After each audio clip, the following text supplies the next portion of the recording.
তো guys finally 100%ৰ ভিতৰত 80% কাম সাকসেস। তো গাইজ আপোনালোকক দেখুৱাই আছো বিয়াৰ গোটেই পৰিৱেশ। তো গাইজ অহাকালি আমাৰ যেহেতুকে বিয়া, আমাৰ বিয়া মানে আমাৰ মানে কি গাইজ, মোৰ নহয় দিয়ক বাইদেউৰ বিয়া। তো গাইজ মোটামুটি 80% কাম শেষ হৈ গৈছে, মোটামুটি 80% কাম হৈ গৈছে। এয়া গেটৰ দৃশ্যাংশ, বিয়াৰ প্ৰাক মুহূৰ্তৰ দৃশ্যাংশ। আৰু গেটৰ ভিতৰলৈ সোমাই গৈছোঁ গাইজ, দেখুৱাইছোঁ আপোনালোকক। কাৰণ অহাকালিতো মই কেমেৰা কৰিব নোৱাৰিম কিজানি, বেলেগক দিম। তো সেইকাৰণে আজিয়ে কেমেৰাটো কৰি দিছোঁ। আৰু গাইজ এয়া ভাইটিসকলে কাম কৰি আছে আৰু বন্ধু বান্ধৱ সকলোৱে কাম কৰি আছে। ইয়াত ডেক'ৰেশ্যন কৰি আছে ৰভাখন। তো ডেক'ৰেশ্যন কৰাৰ পিছত কেনেকুৱা পৰিৱেশ বা কেনেকুৱা দেখা হয় আপোনালোকক মই দেখুৱাম। আৰু বিয়াৰ ভিতৰৰ দৃশ্যাংশ এয়া চাওক।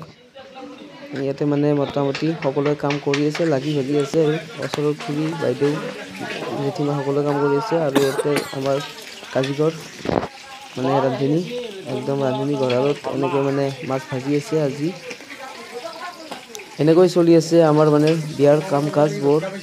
অহাকালি দেখা পাব, একদম ফাইনেল দেখা পাব কেনেকুৱা ৰভাৰ ডেক'ৰেশ্যন হয় আৰু কেনেকুৱা কি হয়।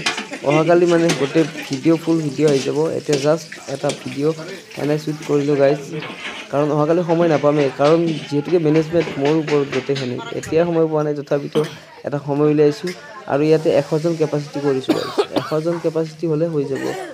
আৰু ইফালে অলপ মানে ইমাৰ্জেঞ্চি হ'লেও কৰিছোঁ সিফালে, বাৰু যিকোনো নহওক। মোৰ ৰুমৰ ভিতৰত চাওঁ আহক গাইজ, ৰুমৰ ভিতৰত চাওঁ। এইফালে মোৰ মামাই মানে ৰুমটো চাফা কৰি আছে, চাফা কৰি দিছে, ভালে হৈছে। আৰু ইফালে মোৰ ৰুমটোত চাওক গাইজ, মোৰ ৰুমটোত মানে কি হৈছে, চব অৱস্থা চব্জি একেবাৰে, চব্জি এভেইলেবল, মানে চব্জি ৰৈ যাব লাগে। তো এনেকৈ চব বস্তু চব্জি একেবাৰে মোৰ ৰুমটো ভৰ্তি। আৰু এইফালেও মানে এইটো ৰুমো ভৰ্তি হৈ আছে। ৰুমৰ অৱস্থা দে বিয়া বুলি দে। আৰু অহাকালি বিয়া যিহেতুকে আজি মানে যিসকল মানে মোৰ বন্ধুৱে কাম কৰি আছে বা ভাইটিসকলে কাম কৰি আছে, সেইসকলৰ কাৰণে স্পেচিয়েলি আজি জিতুমণিৰ ঘৰত, আমাৰ ওচৰৰ ঘৰত এয়া গাহৰি। কি বনাইছ ইয়াতে? কি বনাইছ? গাহৰি খানা, বিয়াৰ খানা। টেষ্ট হ'ব না? মজা হ'ব। মানে সিহঁতে বোলে গাহৰি মাংস খুব বেছি ভাল পায়, সেইকাৰণে মই আনি দিলোঁ। বৰ্ণিবাৰীৰ ওচৰতে আমাৰ মানে বজাৰ আছে, তাৰ পৰা আনি দিলোঁ। আৰু গাহৰি মাংসখিনি বনাই পংকজে বোম বনাই, মানে গাহৰি একদম একেবাৰে ভাল বনাই, সঁচাকৈ ভাল বনাই। মই মানে টেষ্ট কৰিছোঁ আৰু এতিয়া মানে এডিটিং কৰি আছোঁ। তো এতিয়া মই কৈ আছোঁ আপোনালোকক, বহুত ভাল বনাই খানা। আৰু এনেকৈ বনাই আছে। আৰু মানে গাইজ পংকজ ভাইটি বহুত কষ্ট কৰিছে, মোৰ ভাইটিৰ লগৰ ল'ৰা হিচাপে। তই খাবি না? কিমান খাবি? কেইপিচ খাবি?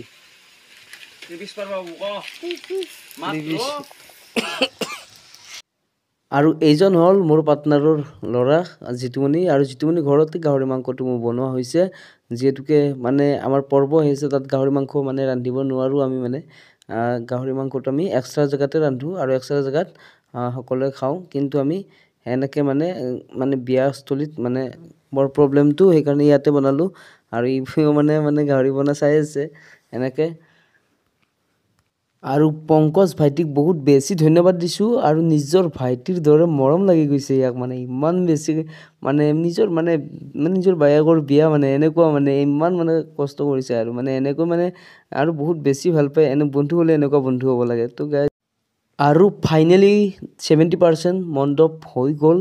আৰু মণ্ডপটোৰ এয়া চাওকচোন গাইজ, এইটো কেনেকুৱা চিষ্টেম বনাইছে, একদম মজা লগা হৈছে। এইটো কি এনেকুৱা বনাইছে চাওক, এই বস্তুটো বোম বনাইছে। আৰু গাইজ মানে সকলোকে ধন্যবাদ জনাইছোঁ, মোৰ শংকৰ ভাইটি, কৌশিক, ৰাজীৱ মোৰ বন্ধু। তো গাইজ সকলোকে মানে আৰু কিমান ক'ম আৰু ইত্যাদি, সকলোকে মানে ধন্যবাদ জনাইছোঁ, সকলোৱে হেল্প কৰিছে। আৰু আজি ৰাতিৰ ভিতৰত সকলো কাম শেষ হ'ব। অহাকালি ভিডিঅ' আপোনালোকৰ লৈ আহিম। তো গাইজ আজিলৈ বাই বাই।